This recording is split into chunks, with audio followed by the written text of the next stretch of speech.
Johnny's in the basement mixing up the medicine. I'm on the pavement thinking about the government. The man in a trench coat, badge out, laid off, says he's got a bad cough. What's going on? How you doing today? I'm having a good day over here. How's your turn out there? You guys doing all right? We're doing all right. We got maybe 30 people, I think, something like that. Thanks for inviting me down. Yeah, for sure. Well, Best way to travel ever. what's that? It's the best way to travel ever. There you go, through the internet. Well, you're a pretty popular guy amongst the Liberty community, but just in case anyone doesn't know who you are, can you tell us a little bit about your work, what you've done? Well, I started out kind of in the political scene way back almost when I was a kid. Back in '88, I did some stuff with Ron Paul before I could vote. And then I got into the Libertarian Party pretty good for a while. And after that, I got to, after that, I pretty much moved on from that to kind of realizing politics really was working for me. And I did some work for the Harry Brown campaign, and it just kind of burned out. And I decided to move more into a personal freedom, personal liberty sort of thing.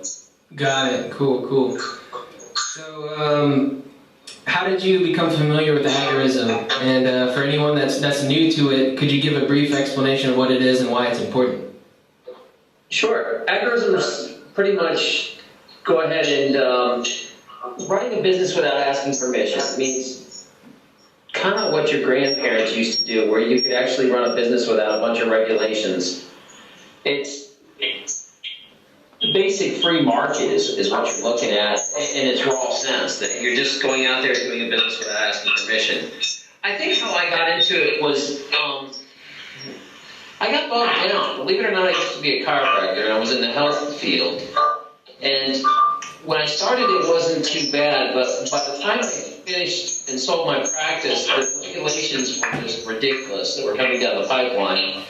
And the work you had to do just to collect your money and how much the government was in your practice out of control. So what happened was I needed something else to do, and I decided that I would just start running businesses without asking permission. And at one time I was doing chiropractic where I didn't have a license, it was like a black market doctor. And I started writing books about it to try to encourage other people to break out of that realm. Because I think if you just keep going on, rolling over and complying with regulation after regulation after regulation, it never stops. And it gets to the point where only very, very rich people can get in the game. Right. So, agorism as a strategy, I mean, like, why should we choose this post-political form of libertarianism? Why not vote? I mean, can't we make change through voting? I mean, what's your opinion about that? I think you can still do some voting on a local level. Like, there's some cases in New Hampshire where they actually elected some politicians who actually put in bills to reduce government. So if you really want to go that route, but you get to in your life where you stop asking permission to live and you stop looking to politicians to solve your problems. And what you do is simply stop being afraid. The way that everybody's controlled in this country is with fear. And it's you will follow these laws or you will get arrested. You will follow these laws and you get nasty fines or, we'll send you nasty letters.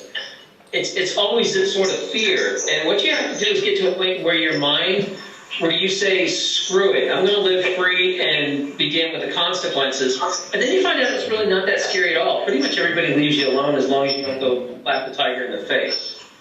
Once in a while they'll go after somebody that's, at the wrong place at the wrong kind of time. But if you play your cards right and do your activism right, you'll get lots of support if that does happen. Right. Community is important for sure.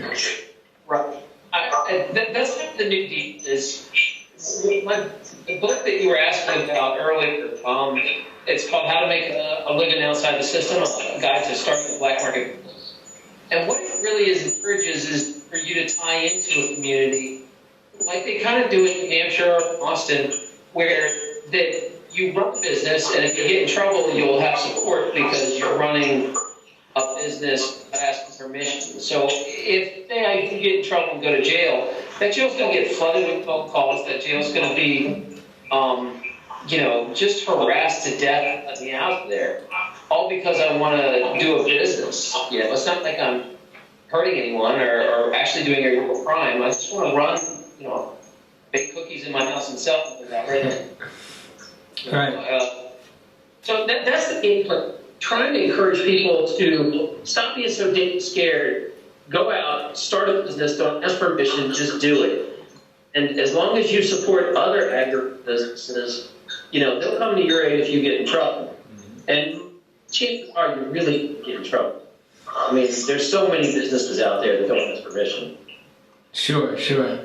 Well, you said earlier you used to be a chiropractor. What was it like transitioning from your white market legal job into becoming a full-time agorist? What would you like to know? Sure. I mean, in your book you point out that you recommend people try several projects until they nail down what it is that they can offer or find in the market. What was it like for you? Was it rough? I mean, at what point? Because currently I have a corporate job myself, but I'm experimenting with different things, gray market ideas. What was it like for you, and how do you support yourself nowadays? Well, my advice on that is, people hate their corporate jobs usually, or their slave jobs, so much that they just want to get the hell out. They're always like, I just want to go and work for myself. And most people that are attracted to the liberty lifestyle suck at being employees anyway. They've been fired from almost every job they've had, or they just can't tell what to do. You're anti-authority, so usually you're not a very good employee. What that does, though, is you have to work for yourself instead. And the big transition I would make is make sure you do a job that pays residual income. Because at first you'll just be desperate to kind of break out of your damn job and just do anything. Like, I'll cook cookies and sell them, or I'll do, a cleaning business, or I'll watch dogs, or whatever. But the problem with those jobs is as soon as you have your last business transaction, you stop getting paid. So I try to encourage activists to get paid by things that you do some work and you continually get paid forever on them. Things like writing articles for money, things like writing books, things like doing film, things like some product that you can put out on the internet that keeps paying you over and over and over. So you can take 6 months or a year off and you're not dying. Or you can get fired from your corporate job and you're not dying. The problem with residual income, though, is those jobs take a while to build up. When you start writing articles for money or something, there's a couple months where you're only going to make $50 for all that work. But then the next month you make $50, and the next month you make more money, and it compounds. So it's just like any other business. Give yourself about 2 to 3 years of planning that you're going to have to bust ass for 2 or 3 years before you're really going to make enough to replace your salary. And I think that's a huge mistake. A lot of people drop a job and say, I need money today to pay my bills. I don't care. I have to do that. And so their businesses fail because they don't plan on the long term. Right. Desperate to pay the bills. They don't care. Yeah, for sure. Hey, you want a long-term deal. I was just going to recommend something real quick. I know you're joining us on your phone. Is there any way that you had it sort of like tilted at the perfect angle earlier where we could hear you just fine? We're dealing with a little bit of feedback. If you just get closer. No, I'm just kidding. No, I hear it clear too. I thought it was your end. It might be, but it seems like at certain angles it works better. Anyways. I'll give you the big close-up, but I still want to scare anyone out. Well, okay. This is wonderful. Okay, check it out. So, why not start a business and do it legally? I mean, after all, aren't all these loopholes that we have to go through and regulations and standards that the government sets up for everyone that have to protect the public? I mean, I don't want to eat a hamburger and die, or go to a food stand and choke on a help you on hand. And fair enough. There's a couple things I need to say about this. First is that usually it's bad business to hurt your customers. So the market itself will police itself. If you go and make crappy products, the way the internet now is you're going to get bad reviews and your business is going to tank on its own very quickly. So if you're food poisoning your customers, that's going to be way worse than any government agency can do to you. That, in a sense, polices itself. And also, you should be able to, you're a grown person that if you want to take that chance and go to that shady little corner restaurant with no regulations and roll the dice and order the greasiest thing, you should be able to do that. If you get sick, oh well, But usually, I think with technology these days, it's easy enough to just check the reviews online, and that works way better than any law. I think that's a tough question. As far as regulations, you got to remember that when our grandparents were around, these stupid regulations didn't even exist. They were running businesses without having to get business licenses and permission to put a sign up and paying a bunch of taxes to the city. All you're doing is the same thing your grandparents did. That was completely normal. But the generations have changed so much that, God, I can't even imagine what our kids will have to go through to start a business. It'll be just ridiculous. Sure. So, hope people just drop out and stop asking permission. Enough people do it. There's nothing they can do. It's kind of like file sharing. They came down really, really hard about copying music, and now they can't do a damn thing about it. And I don't know anyone that's under 40 who pays for me. Once you have some businesses that just ignore the licensing and regulations and do whatever they want, there's nothing else they can do about it. Right. So, is there any specific advice you would give someone that's new to agorism and wants to, expand their counter-economic activity? Is there anything that you could, tell them? Any advice that worked for you, transitioning into, becoming a... It's hard to find a business right off the bat because you're planning to fail on a couple of your businesses. You'll try 2 or 3 and it just won't take off. Don't let that stop you. Just keep looking until you find something that clicks. And again, unless you want to work to death for your whole life, find something that makes residual income. That's my big golden thing I can pass on is if you're just about every job out there, as soon as you stop working, you stop getting paid. So don't set yourself up for that model. Instead, bust your ass building your own business that keeps paying over and over and over. Right. Find out this. Got it. Before we open up for Q&A, I was going to ask you another thing. Bitcoin is a pretty popular thing right now. What do you use? What do you recommend other people use? Is barter important? It's in your book you point out, getting out of the banks and using cash. Is that still relevant? And where does Bitcoin play into all of this? Most Liberty folk are pretty big fans of Bitcoin. There are a few naysayers, but I'm a big fan because I used to be a big gold-silver guy, and I still like gold and silver, but it's really hard to do some business, especially online, through gold and silver. So Bitcoin bridges that gap. I can't just, email someone a gram of silver. It's like, so if Bitcoin, you're crazy not to take it because it doesn't cost practically anything to take, and, the money goes up and down, but I wouldn't put all your eggs in that. I still like precious metals. I still like, things you can actually barter and trade at this. I like ammo. Ammo is one of the best investments you can make because it went up more than gold.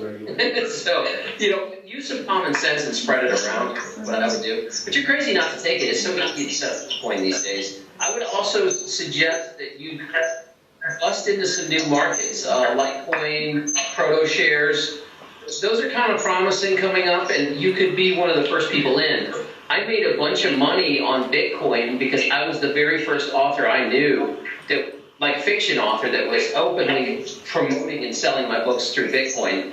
And so people were buying them back in the day when, before Bitcoin got to $1,000. Mm-hmm. So I actually even had my newest book, One Nation Your Blood, my newer novel, you could get the relief a week early if you bought it with Bitcoin. So I had a sale where you could only get the book early if you used Bitcoin.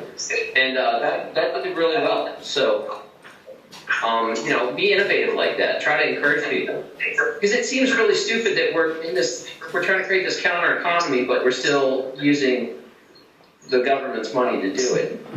I mean, I understand that sometimes you have to because it's convenient, but if you have a choice, choose the other choices. Right. Cool. Well, we're fairly new as an organization. We're, I guess 4 months old, I guess.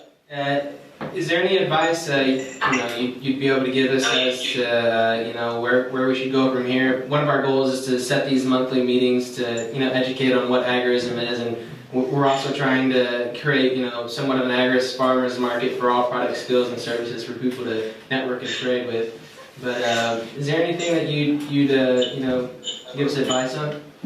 Two things. Either you're on the right track as far as creating a swap or a flea market type of situation. And other suggestion is going to tie into some minority communities.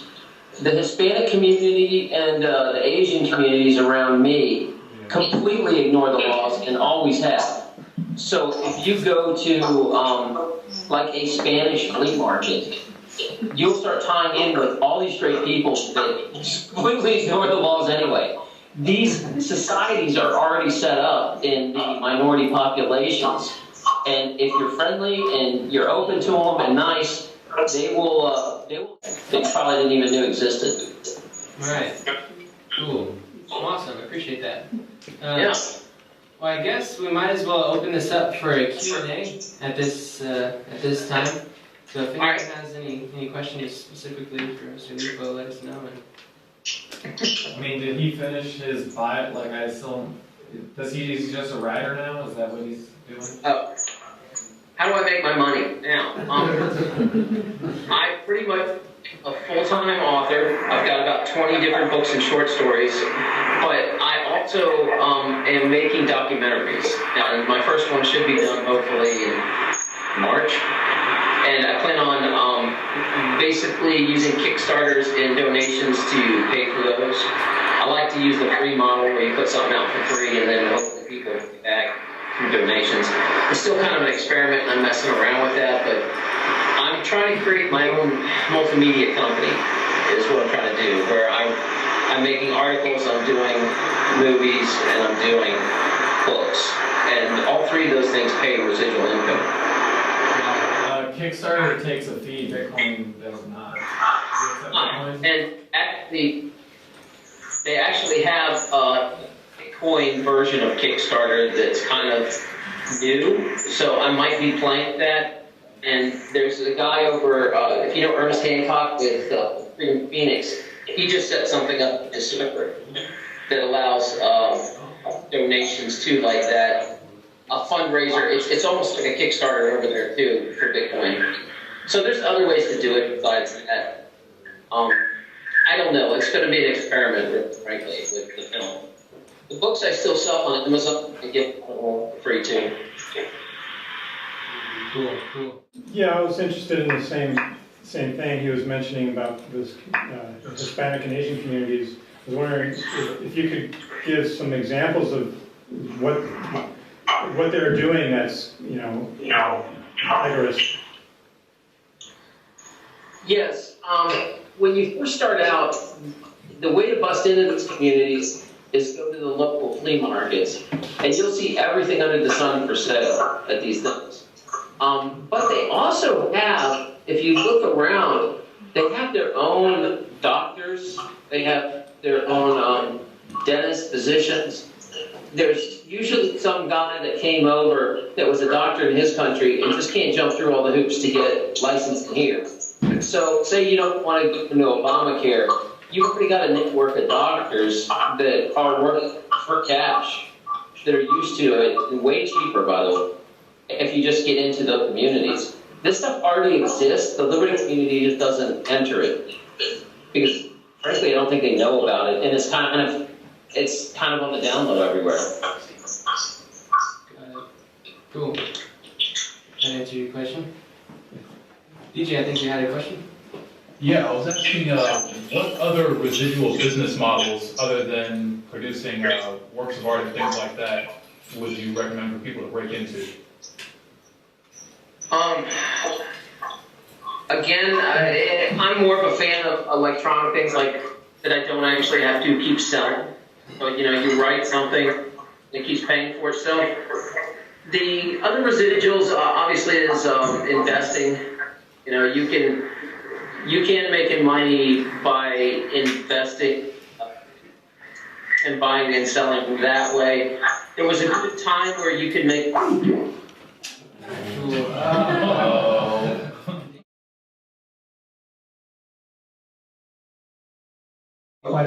Was it something I said? I'm not sure exactly what happened. The man has come down and put his foot on our back. He does not want you to have this knowledge. Yeah, as far as residual income, again, there's mainly it's either investing in things like houses, rental income, that sort of thing, stock market, or it's either riding vehicles or electronic vehicles. Those are the ones I know that I actually see people making money in. Cool. There's still a really good real estate market out there if you got any money. I actually might want to add to that. Right now it seems almost trivial that, I'm making candles and selling it for Bitcoin. Like, how is that going to do more than voting? When do we get, like, these real institutions to compete with government, say, third-party arbitration or private defense agencies and stuff like that? When do you see that becoming, a big part of the counter-economy? I'm a little darker, I think, than most, that I really don't see any sort of way the dollar is going to survive the next 10 years. So I think what's going to happen is we're going to mimic a lot of what happened in the Soviet Union, where the dollar will crash and the federal government will kind of go away for a while. When that happens, I think a lot of stuff's just going to be coming out of the woodwork out of necessity. And you're going to see that, I think that's how the counter-economy is going to go, is when the dollar, all of a sudden, all these people, if you look at it, it's estimated as something like 65% of people are paid through the government or in some sort of way attached to government money. When those people are getting paid in dollars that nobody will spend or take, then I think the rise of counter-economy is just going to blow up, just like it did in Russia. My advice is to get a good black market business in place, because once that happens, people aren't going to starve to death. They're just going to go to the black market for what they want. Right.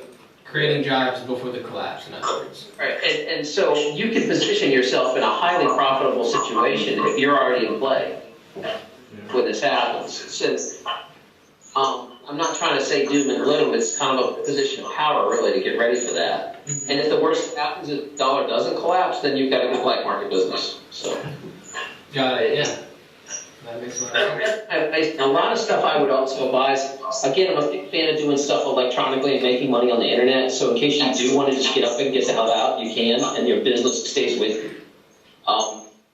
And also, you can do a lot of business through other countries. Like, I have some websites out of Canada or out of New Zealand that just make it a little more difficult for it to get shut down, Mm-hmm. So you can do those sort of things. That works. Good advice. Appreciate that. Someone Yeah. else. Well, he didn't hear that we were talking about apps and software that can be another source. And then also, you can provide services on the internet, maybe. I know there's people teaching English, maybe they don't get paid that much, or there's legal services or something. You can do services as well as not just products. Sure. Yeah, Just thought I'd definitely. put it out there. Yeah. Sure. Do you file a tax return? How do you go about all that? Just gonna What's that? He's just gonna put that right out there, huh?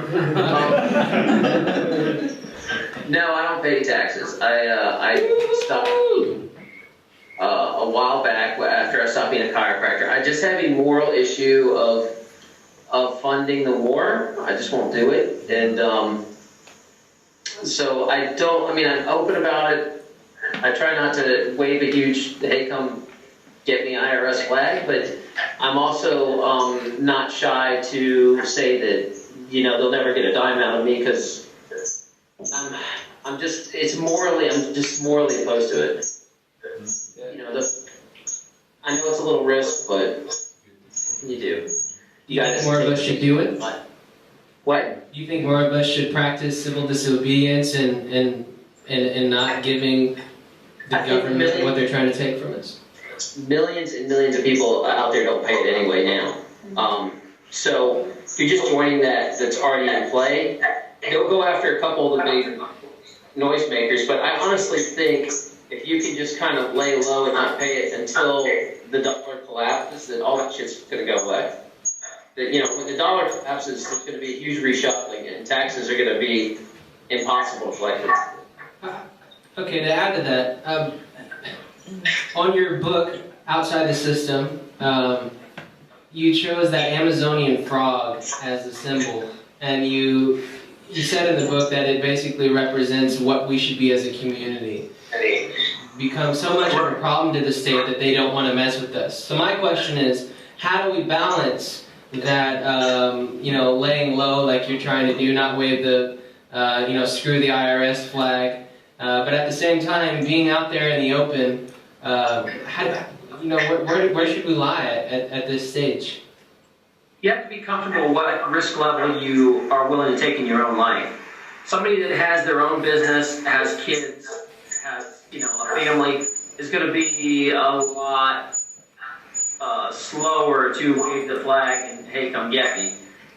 So the liberty movement is a lot of younger people who don't have kids, most of them. They can take a lot higher risk. I think you have to figure out what your tolerance of risk level is and adjust accordingly. I would say what I do is, you know how nice it is not to have to keep receipts and not to have to file that crap and not to have to drive yourself crazy trying to figure out what's a deduction and what's not. Because I played by the rules for years when I was making a lot of money. And I finally got to the point where it was scary, you do it, and you find out it's not so big, it's not a big deal. A lot of people will pay. And so that's what I would say is have some courage, step out. And I think a lot of people are just going to do it out of necessity. They simply want the money for taxes and they're not going to pay. So, it's not so much necessarily a moral choice, it's more of a financial choice for those people. I think to answer your question more directly, you just need to live free and stop living in fear. And if something happens, people are just petrified by fear. What if I don't do this? What if I don't want to go to jail? I don't want to do this. I don't want to do that. Just live free, man. Don't worry about it, because eventually, the one thing you got to realize is they can speak up whatever the hell they want, and they can throw you in jail at any time they want. They can take all your stuff right now, even if you're playing by all the rules. So you're not free now. And you're kidding yourself by following the rules to think that you are free. Because if you actually know how the court works, they'll just make up whatever they want. And we'll go to jail. And they can set up all of those things. They don't. So stop living in fear and free. Yeah. I feel that. When applying the social practice, should it be done in a clandestine manner? When applying this social practice, should it be done in a clandestine manner? Depends where you're at. If you are all by yourself, like I'm in Georgia where there's almost no activism, I'm a high-risk target. But when you're just one of hundreds of people in Austin or New Hampshire that you're just another guy doing it, you're a low-risk target. So it depends on where you're at. Like I do a lot of my activism out of my own state because I don't want to bring that crap to my doorstep. But if I lived in New Hampshire, I'd be very open and brave about it and just work, black market doctor if I wanted. It all depends on how much money you have. Cool. Well, I think that might be the last of the questions, unless anyone can think of anything else. think that's probably it. Well, I guess before we let you go, how about you let us know where we can keep track of what you're doing, what books you're writing, and follow you. Yeah. I don't know if Brave Books carries any of my books anymore. We do. They do. I mean, yeah, we've got a few out on the table over here. Yeah, I appreciate that. But again, the best way to keep in touch with me is add me on Facebook. I'm very, very active social media. If you don't want Facebook, you can always just go to my website, lupoliink.com. It's like a link, L-I-N-K, lupoliink.com. And it's still kind of being built, so give it a little break there. But you can actually get free audiobooks and all kinds of stuff there. Got it, cool. You know what?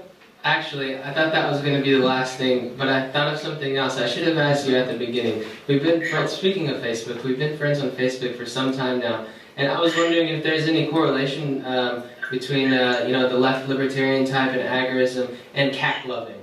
Because I noticed that you're constantly taking pictures with your cats. Is that something, we should start getting into, or, It is, and well, you guys realize that it's your responsibility. The internet runs on cats. Posting cats, it will collapse, and it'll be your own damn fault. So you need to post at least a picture, I would say every 2 to 3 days of your cat. Right. Sure. All right, awesome. Well, hey, thank you so much for your time. I guess we'll go ahead and let you go. Thanks. Round of applause, Tarrin Lupo. Appreciate it. Thanks a lot.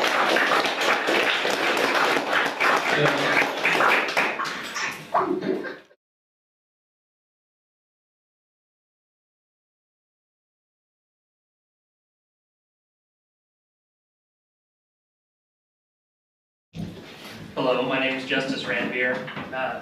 Been involved in Bitcoin since 2010, and moved to Austin recently to be more involved with some of the companies and software projects that are working on it here. First off, we do a weekly meetup every Sunday at Schultz Garden, just down the street from here, 7 p.m. We get a lot of people there of all different levels of interest and experience. It's a very, very good mix of people. So if you want to know more than what I'm going to be able to cover here in just a few minutes, then definitely show up on Sunday nights. But Bitcoin, it's a really hard concept to explain because it's something that's completely new. It's the culmination of the attempt to build a completely math-based money. But what they actually had to do to create this currency that works over the internet with no central authorities was to build the world's most complicated clock, which is very strange because the problem that has stymied cryptographers for years is how do we build a currency that's electronic, that doesn't have a central issuer that can be shut down or who can steal the money or cheat. How do you do that and also be able to tell which transaction happened first? The biggest problem in electronic money is that you have someone who sends money from themselves to someone else and to a third person at the same time. The network can't figure out which transaction is valid. The double spend problem.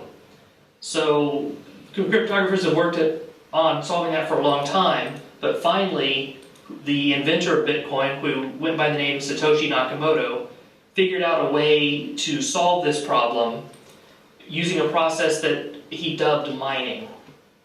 And it really doesn't have anything to do with mining other than that's how we issue the currency, and gold comes into existence by being mined out of the ground, and Bitcoin comes into existence by being mined out of cyberspace.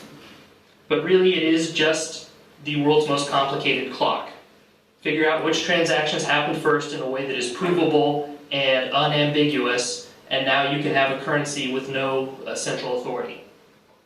And that lack of central authority is really why Bitcoin is relevant to agorism. There's nobody who can reverse a Bitcoin transaction. Given some technical caveats that I won't quite cover, there is no one who can arbitrarily confiscate Bitcoins. There is no one who can say, you're not allowed to send Bitcoins to a certain person or geographic region. It just can't be done. It's not possible within the network. And so Bitcoin can be used as the basis of new forms of entirely new business models that we can't even think of yet. It's like what the internet did to communication. Think about 15 years ago, who would have imagined Instagram? I mean, that it was just so far beyond what we could conceive of. Because, you know, say the mid-90s, we thought, oh, this internet thing, maybe it'll be like a better way of sending letters. Or It'll never catch on. yeah, it'll never catch on. Maybe That's what Paul Krugman said. maybe it'll be a cheaper way to deliver magazines. You know, it's just like we couldn't get it because it was too new. Bitcoin is going to do the same thing for currency, for business, for private law. Because the other part of Bitcoin that you may have not heard is it's not just a currency. This most complicated clock in the world has its own programming language. So it is a clock that acts as a supercomputer that is running, the first program we're running on the supercomputer is called currency and payment. But that's not going to be that's not the end-all be-all of what Bitcoin can do. And it's going to take a while before the capabilities that it has really become evident. But what we can say now is that it's going to create a new type of financial freedom. That when you have your Bitcoins, they're yours in a way that nothing else, you know, certainly nothing electronic can match. There's nobody who can just freeze your Bitcoins or say, we're going to confiscate those for a bail-in, you know. It's just not within the realm of possibility of the network. And we don't really know what that's going to do yet because we haven't seen that before. You know, we kind of saw that gold-backed currencies had some advantages to what we have now. But what we never did have was a form of gold that could instantly teleport to anywhere in the world at no cost. So it's going to be pretty exciting to see what comes out of this network. Get it paid off, look out, kid. It's something you did. God knows when, but you're doing it again. You better duck down the alleyway, looking for a new friend. A man in a coonskin cap and a pig pen wants $11 bills. You only got 10. Maggie comes Fleetfoot, face full of black soot, talking at the heat, put plants in the bed, but the phone